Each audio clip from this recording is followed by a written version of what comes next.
በሊባኖስ የተኩስ አቁም ስምምነት ቢራዘምም የእስራኤል ጥቃት ቀጥሏል። የሟቾች ቁጥር ከ3000 በላይ ደርሷል። በተባበሩት አረብ ኤሚሬትስ የኒውክሌር ጣቢያ ላይ የድሮን ጥቃት ተሰነዘረ። ፕሬዝዳንት ትራምፕ ለኢራን ጠንካራ ማስጠንቀቂያ መስጠታቸውም ተሰምቷል። የሆርሙዝ የባህር መስመር መዘጋት የዓለም የነዳጅ ክምችት ላይ ከፍተኛ ስጋት ደቅኗል። ወደ ጋዛ እርዳታ በመጫን ላይ የነበሩ የሰላም ፍሎቲላ መርከቦች በእስራኤል ቁጥጥር ስር መዋላቸው ተሰምቷል። ይህ መከለሻ ሚዲያ ነው። መከለሻ ሚዲያን ሰብስክራይብ እያደረጋችሁ ቤተሰቡ ነው። ክቡራትና ክቡራን ወደ ዝርዝሩ እናልፋለን። ሊባኖስና እስራኤል በአሜሪካ አጋዥነት የተደረሰውን የተኩስ አቁም ስምምነት ለተጨማሪ 45 ቀናት ለማራዘም ቢስማሙም እስራኤል በደቡባዊ ሊባኖስ በባልክ አካባቢ የምታደርሰውን ጥቃት አላቆመችም። ዛሬ በደረሰው የአየር ጥቃት የፍልስጤም እስላማዊ ጂሃድ አመራር ዌኤል አብደል ሐሊም እና የ17 ዓመት ልጃቸውን ጨምሮ 7 ሰዎች ተገድለዋል።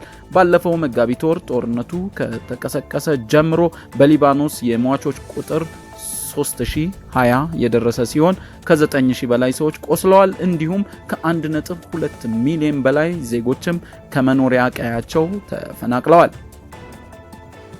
በሊባኖስ ያለው የሟቾች ቁጥርና እስራኤል የማስለቀቂያ ትዕዛዝ።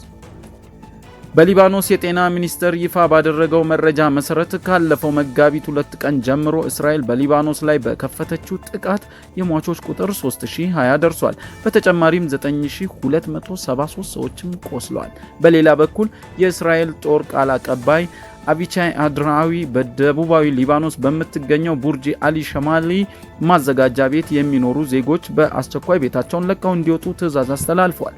እስራኤል በህዝብ ለሚኖሩባቸው በእነዚህ አካባቢዎች ላይ በኃይል እርምጃ ወስዳለው በሚል የምታስተላልፈው ይህ ትዕዛዝ በሺዎች የሚቆጠሩ ሰላማዊ ዜጎችን ለከፋ መፈናቀል እየዳረገም ይገኛል።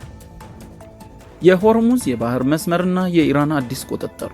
ኢራን በስትራቴጂካዊ የሆርሙዝ የባህር መስመር ስትሬት ኦፍ ሆርሙዝ ላይ ሙሉ ቁጥጥር ለማድረግ የሚያስችላትን የፋርስ ባህረ ሰላጤ የባህር መስመር ባለስልጣን PGSA የተሰኘ አዲስ ተቋም አቋቁማለች።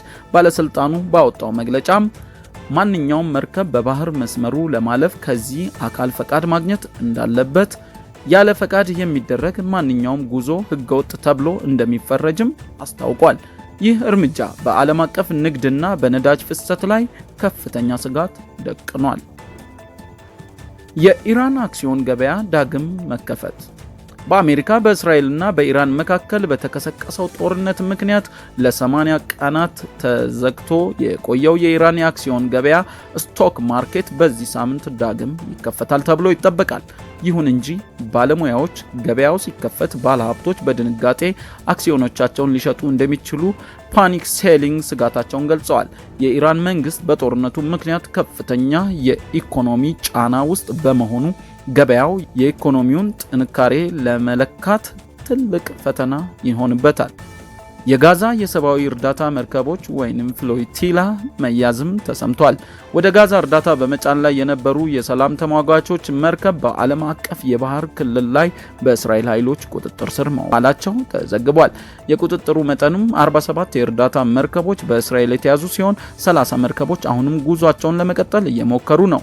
ታዋቂ እስረኞች በቁጥጥር ስር ከዋሉት መካከል የአየርላንድ ፕሬዝዳንት ካትሪን ክኖሊ እህት ማርግሬት ክኖሊ ይገኙበታል። ዓለም አቀፍ ምላሹ ቱርክ ድርጊቱን የባህር ላይ ወንበዴነት ስትል የኮነነች ሲሆን የማሌዥያው ጠቅላይ ሚኒስትር አንዋር ኢብራሂም እስራኤል ለድርጊቷ በሕግ መጠየቅ አለባትም ብለዋል። ዲፕሎማሲያዊ ውጥረቶችና ማዕቀቦችም። አሜሪካና G7 አሜሪካ የቡድን 7 ሀገራትን በኢራን ላይ ጠንካራና የተቀናጀ ማዕቀብ እንዲጥሉ ጥሪ አቅርባለች። የሊባኖስ አቋም። ሊባኖስ በተባበሩት አረብ ኤሚሬትስ የባራክ የኒውክሌር ጣቢያ ላይ የተሰነዘረውን የድሮን ጥቃት በጽኑ አውግዛለች። ጥቃቱ የኒውክሌር ደህንነት የሚፈታተንና ዓለም አቀፍ ሕግን የጣሰ መሆኑንም የሊባኖስ ውጭ ጉዳይ ሚኒስተር አስታውቋል። ሰብአዊ ቀውስም በጋዛ ተከስቷል። በጋዛ ሰርጥ በካን ዩኒስ በሚገኘው ናስር ሆስፒታል በእስራኤል የአየር ጥቃት ቆስሎ የነበረ አንድ ሕፃን ለህልፈት መዳረጉ ተረጋግጧል። ይህም በጋዛ እየደረሰ ያለውን የሰላማዊ ዜጎች በተለይም የህፃናት ሰለባነት በድጋሚ አጉልቶታል። አቡዳቢ የባራክ የኒውክሌር ጣቢያንን በተመለከተ በትላንትናው ዕለት በተባበሩት አረብ ኤሚሬትስ በሚገኘው የባራክ የኒውክሌር ኃይል ማመንጫ ጣቢያ አቅራቢያ የድሮን ጥቃት ተሰንዝሯል። ጥቃቱ በጣቢያው የኤሌክትሪክ ጄኔሬተር ላይ እሳት ቢያስነሳም የጨረር መጠኑ መደበኛ መሆኑንና በጣቢያውም ስራ ላይ መስተጓጎልን አለመፍጠሩን ባለስልጣናቱ አስታውቋል።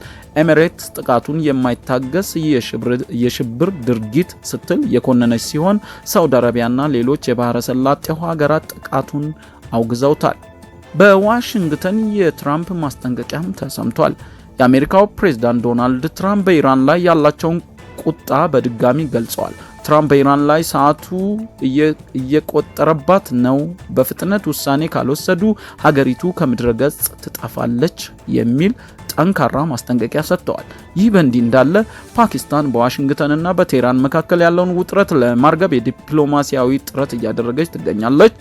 ኢራን ለአሜሪካ የሰላም ጥያቄ ምላሽ መስጠቷ ቢገለጽም በሆርሙዝ የባህር መስመር ላይ የምታደርገው ቁጥጥር ግን ውጥረቱን አባብሶታል።